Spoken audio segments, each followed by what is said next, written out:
হরে কৃষ্ণ বন্ধুরা, চুল উড়াতে উড়াতে চলে যাচ্ছি প্রতিমার বাপের বাড়ি সবাই মিলে, মানে আমার তালুই বাড়ি, ভাইয়ের বউর বাপের বাড়ি। আর কতভাবে বলবো, একদম পুরো সব দিক দিয়ে বলে দিয়েছি। তালুই বাড়ি যাচ্ছি আমরা সবাই। আর দেখো আমাদের গ্রুপটা কিন্তু অনেক বড়। ট্রেনের মধ্যে আমরা সবাই ছিলাম। তো ট্রেন থেকে নেমে এখন আমরা টোটোতে উঠবো। কল্যাণী স্টেশনে নামলাম, টোটো থেকে আমরা চলে যাব সেই বাড়িতে। তো অলরেডি আমরা টোটোতে উঠে গেছি, আর অনেকগুলো মানুষ ছিলাম, তাই আমাদের দুটো টোটো লেগেছে। কে কোন গাড়িতে এখন একটু মজাও করলাম। বাড়িঘর দেখছেন, এই তো হাই জায়গায় থাকলে দেখেন এই যে কি সুন্দর বাড়িঘর, এই হ্যার পরিচয়। আর কি সুন্দর হাই জায়গায় থাকে। আপনি তাইলে আমার একটা টাকা দেন, বাড়িটা আমি ঠিক করি। না আপনি আমি টাকা দেন, আমি এই যে অনেক জানি যাকে ফেসবুকে যে এত টাকা পান না, এই পান কোন টাকা পাই না। আপনি দেন বিলিং তুলেন, আপনি খাসার মতো হাই জায়গায় বাড়িঘর না তুলে সুন্দর করে হাই জায়গায় থাকলে আপনি মাইকে তো বাড়িঘর দেন না। আমি না এটা না যা গদ্দ তো সুন্দর হয় না কি সুন্দর। তো আমরা চলে এসেছি, ওই দেখো বাড়িটা দেখা যাচ্ছে। তো এই যে দেখো এসেই পড়েছি, এই বাড়িতেই আসবো আমরা। সবাই মিলে এসেছি, মামি, মামাতো বোনেরা, মা, বাবা, সঞ্চিতা, আমি, প্রতিমা তো আগেই এসেছিল, ওকে আমরা নিতে এসেছি। তো আমরা আসলাম পরেই আমাদের একটা খুব নতুন আত্মীয়র মতো খুব সমাদর করছে।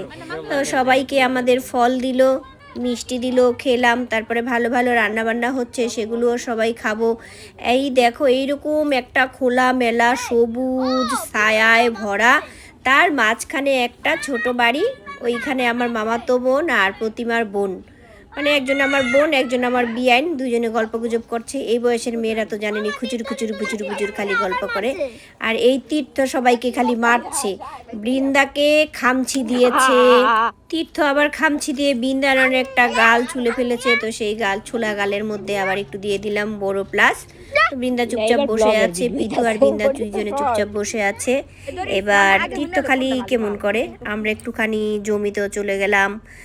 তারপরে বৃন্দা আমি একটু খেলা করলাম। এই খেলাগুলি আমরা ছোটবেলা খুব খেলতাম, বোনেরা মিলে দৌড়াদৌড়ি, কে কাকে ছুতে পারে, খুব ভালো লাগে। ধরে ফেলেছি বৃন্দাকে, আর বাবা কুলে নিতে পারছিলাম না, ভারী হয়ে গেছে। আমাকে দেখে কে নিচ্ছে দেখো। আরে দিদি কি চুরি করতেছো? আবার কই চুরি? এই দেখ আবার উল্টেছে। দেখো না একটু কি দাঁড়া ধরো। তো আমি একটুখানি মডেলিং করলাম, সবাই বলছে করো করো, জালবা দেখাও। দেখালাম জালবা। জানি না এগুলি সবাই কেমন নেবে, কারণ আমি সবসময় পুজোর ভিডিওই করি। তো যাই হোক, চলো এবার সরষা ক্ষেত দেখাবো। যদিও ক্ষেতটা বাড়ি থেকে অনেকটা দূরে, তো অনেক দূরে আমরা চলে আসছিলাম দৌড়াতে দৌড়াতে, খেলতে খেলতে। ওই নাই মানে আমাদের যে বাহিনী আছে পুরো গ্রুপ, এই দেখো সঞ্চিতা ঘুন্না মুন্না দিয়া চলে আসতেছে। আর প্রতিবার বোনকে তো ভিডিও করাই যায় না, খালি মুখ লুকিয়ে রাখে। সঞ্চিতা তো পুরাই ফ্যাশন ওয়াক করে দিল, ক্যাটওয়াক। তো আমরা এখন ছবিও তুলবো। আমি বলছি সঞ্চিতার ছবি তুলো, সঞ্চিতার পোজগুলি দেখেন, আমার পোজগুলি দেখেন, উড়াদুরা। এই পোজ জীবনে দেখবেন না, আমাদের ভিডিওটা দেখে শিখে রাখেন। দেখছেন আমরা উড়াদুরা পোজ দেই, সব চেঙ্গি বেঙ্গি সব এইসব হবে। তো এইগুলো শিখে রাখেন। সঞ্চিতা সরষা ক্ষেত খালি নষ্ট করে। স্লো হইতেছে নি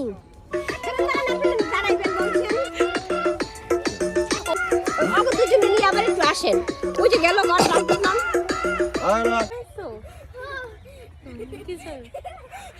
খালি লজ্জায় ঘোরাঘুরি শেষ। সোয়েটার পরে নিয়েছ? আই সোয়েটার পরে নে।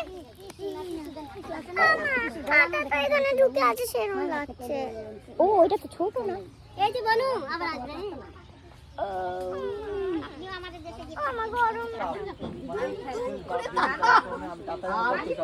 তো এখন আমাদের বিদায় পর্ব চলছে, সবাই সবার থেকে বিদায় বার্তা নিয়ে নিচ্ছি, চলে যাব বাড়িতে। সবাই সবাইকে নমস্কার করছি, সবাই সবাইকে না, ছোটরা বড়দেরকে। আর বলছি যেও। তো দেখো তোমরা, ছোট ভাইটা আপনাকে ঘুরিয়ে দেবে। আপনি কবে যাবেন? আমি যাবো সোমবার। আচ্ছা তো সাবধানে যান, সাবধানে থাকেন। বেশি পাখা আবার না তোমার দিতে পারবো। এই মাইয়াটা যে সারাদিন কি করে, আরে বাবা রে বাবা। ও যখন জামাই আসবে কি করবে, মেয়ের যখন বিয়ে দেবে একদিকে খান্দাই করে আর ছবি তুলবো।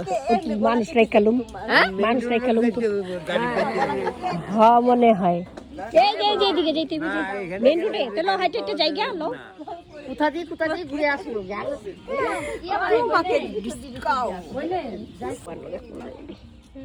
বিদায় লইতেছে কেমনে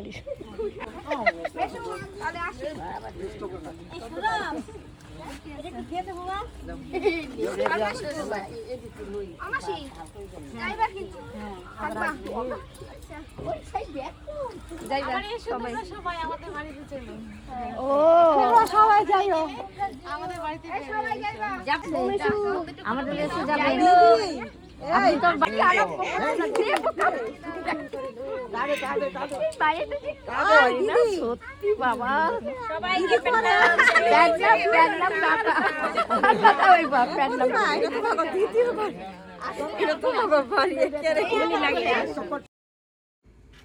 সবাইকে টাটা পেন্নাম। তো এই আমার কন্যা, বাবা কেমন করে মুখের অবস্থা, সারাটা দিন ঠিক মতো খেলো না বাচ্চাগুলি, সারাদিন শুধু দৌড়াইলো খোলা জায়গা পাইয়া। দেখেন কিসের উপরে যায় উঠা থাকে, আর এত পাখির কিচিমিচি। এই গাছগুলোর মধ্যে অনেক পাখির বাসা ছিল, পাখির কিচিমিচি ডাকগুলি খুবই ভালো লাগলো। তো আমরা আমাদের বাড়িতে গন্তব্যে চলে যাচ্ছি। ওই রাস্তা থেকে অনেকটাই দূরে বাড়িটা, খোলামেলা জায়গাতে না, রাস্তার আশেপাশে হলে তো অনেক ভিড় থাকতো, ঘর থাকতো। এই দাদাটা খুব কুকুর পাগল, যেখানে যায় তাকে। আরেকবার আমরা যখন জমিতে গেলাম তখনও দেখলাম এরকম, উনি কুকুর বাহিনী ছাড়া থাকতেই পারে না। তারপরে সবাই বলল উনি কুকুর অনেক ভালোবাসে, 20-25টা কুকুরের মতো পালে, এদেরকে রান্নাবান্না করে খাওয়ায়, মানে কুকুর নিয়ে তার জীবন। খুব ভালো লাগলো, কুকুর হিত জীবন। অনেকের তো পরহিত জীবন থাকে, উনির হলো কুকুর হিত জীবন। আর এটা হচ্ছে মাদার মেরি গির্জা। তো এই পাশ দিয়েই আমরা যাচ্ছি। 25শে ডিসেম্বরে যে সাজিয়েছিল সেগুলো এখনও আছে, খুব ভালো লাগলো দেখতে। ভিতরে যাওয়ার খুব ইচ্ছা ছিল, তো সেরকম আর যেতে পারলাম না। বৃন্দাবার একটু ফুল ছিঁড়াছিঁড়ির জন্য একটু চেষ্টা করবে, লাভ দেবে। তো বৃন্দাও খুব ফুল পাগল, আমিও খুব ফুল পাগল, আজ বলতেই পারি না। ফুল গাছ দেখলেই, আমরা ফুল দেখলেই দাঁড়ায় পড়ি, ছিঁড়াছিঁড়ি করার জন্য চেষ্টা করি। সবাই মিলে একসাথে বেড়াতে যাওয়ার আনন্দটাই হচ্ছে অন্যরকম। আমার বাবা এখন বাড়ি যাচ্ছে, তাই হাঁটার স্পিড এত বেড়ে গেছে, দেখেন একজন ইয়াং ছেলে, ওনার সাথে পারবেন না, তাড়াতাড়ি কতক্ষণে বাড়ি যাব। আর প্রতিমার বোনকে বললাম চলো আমাদের সাথে, ও আর আসলো না। আমরা এই চলে যাচ্ছি সবাই মিলে। সবাই ভালো থেকো, এমন মাঝে মাঝে যাবে ফ্যামিলি সহ, সবাই ভালো লাগবে। ভালো থেকো, টাটা।